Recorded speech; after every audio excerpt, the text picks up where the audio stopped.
Пусковых установок доведен, все по боеготовы, задержек к пуску нет. Приготовиться к совместным действиям. Есть. Внимание, расчет. Пуск. Есть пуск.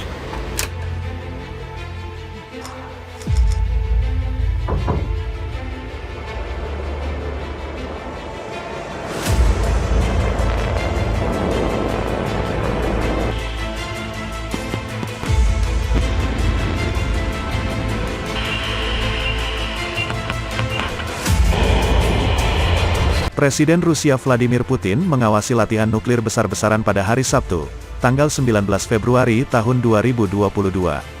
Pada hari yang sama, Presiden Ukraina Volodymyr Zelensky berkunjung ke Jerman untuk menemui para pemimpin Barat yang jadi sekutunya. Kementerian Pertahanan Rusia mengatakan latihan militer hari ini akan mencakup beberapa latihan peluncuran rudal balistik antar benua dan rudal jelajah. Angkatan Udara, unit distrik militer selatan, serta armada Laut Utara dan Laut Hitam akan terlibat dalam latihan nuklir besar-besaran. Pemimpin Belarusia Alexander Lukashenko, selama pembicaraan dengan Putin pada hari Jumat di Moskow, mengatakan dia juga akan mengambil bagian dalam mengawasi latihan hari Sabtu. Latihan perang ini digelar setelah Presiden Amerika Serikat Joe Biden pada hari Kamis mengatakan bahwa Rusia dapat menyerang Ukraina dalam beberapa hari. Kekhawatiran Barat berfokus pada sekitar 150.000 tentara Rusia, termasuk sekitar 60% dari keseluruhan pasukan darat Rusia, terkonsentrasi di dekat perbatasan Ukraina. Kremlin menegaskan tidak memiliki rencana untuk menyerang. Tetapi Moskow telah menuntut agar AS dan sekutunya menjauhkan Ukraina dan negara-negara pecahan Soviet lainnya dari aliansi militer NATO. Tidak menyebarkan senjata di Ukraina dan menarik kembali pasukan NATO dari Eropa Timur. Washington dan sekutunya secara belak-belakan menolak tuntutan Rusia, dan Moskow mengancam akan mengambil langkah-langkah teknis militer yang tidak ditentukan.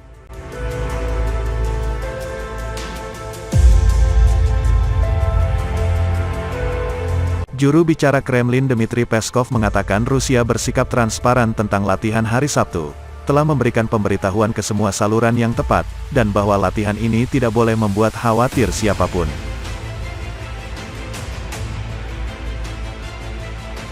Dia mengatakan peran Putin sangat penting, dan Presiden kemungkinan akan mengambil bagian dari pusat situasi. Rusia mengadakan latihan besar pasukan nuklir strategisnya setiap tahun. Tetapi manuver yang direncanakan pada hari Sabtu melibatkan armada Laut Hitam. Armada tersebut berbasis di semenanjung Crimea, yang dianeksasi Rusia dari Ukraina pada 2014. Sementara itu, Presiden Ukraina Volodymyr Zelensky sedang melakukan perjalanan ke Jerman untuk bertemu dengan para pemimpin Barat. Salah satunya adalah Wakil Presiden AS Kamala Harris. Namun, Presiden AS Joe Biden justru mempertanyakan apakah itu pilihan bijak bagi pemimpin Ukraina untuk meninggalkan negaranya saat ketakutan perang mencapai puncaknya. Amerika Serikat mengatakan bahwa dengan perkiraan 149.000 tentara Rusia di perbatasan Ukraina, sebanyak 190.000 jika termasuk pasukan separatis pro-Moskow, serangan tidak bisa dihindari.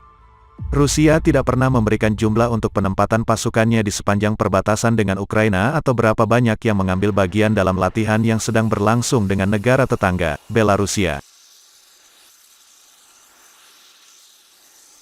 Ada kekhawatiran yang berkembang bahwa percikan, yang Washington peringatkan bisa menjadi insiden operasi, false flag, bendera palsu, yang disengaja yang diatur oleh Moskow, dapat memicu konfrontasi militer terbesar di Eropa sejak Perang Dunia II.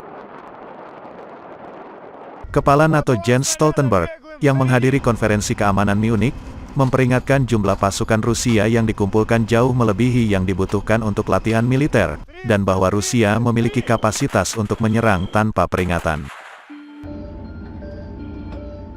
Prancis dan Jerman telah mendesak Rusia untuk menggunakan pengaruhnya terhadap pemberontak di timur Ukraina untuk mendorongnya agar menahan diri dan berkontribusi pada deeskalasi. Namun di lapangan, lonjakan bentrokan telah menumbuhkan rasa takut.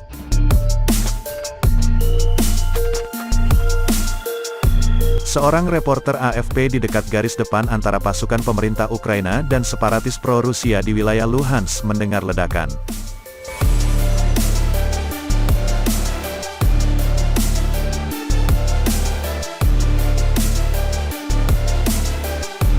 Pengawas dari Organisasi untuk Keamanan dan Kerjasama di Eropa mengatakan Sabtu mereka telah melihat peningkatan yang signifikan dalam jumlah serangan di sepanjang garis depan, khususnya di daerah separatis Donetsk dan Luhansk. Para pejabat mengatakan kepada media lokal bahwa 25.000 orang telah meninggalkan Luhansk dan lebih dari 6.000 telah meninggalkan Donetsk ke Rusia. Ada laporan tentang antrian mobil yang panjang di pos pemeriksaan di Donetsk. Berusaha untuk membalikkan narasi agresor, para pemimpin separatis pro-Moskow menuduh Kiev merencanakan serangan untuk merebut kembali wilayah timur. Evakuasi warga sipil di sana dikatakan sebagai tanggapan atas kekhawatiran tentang serangan pasukan pemerintah.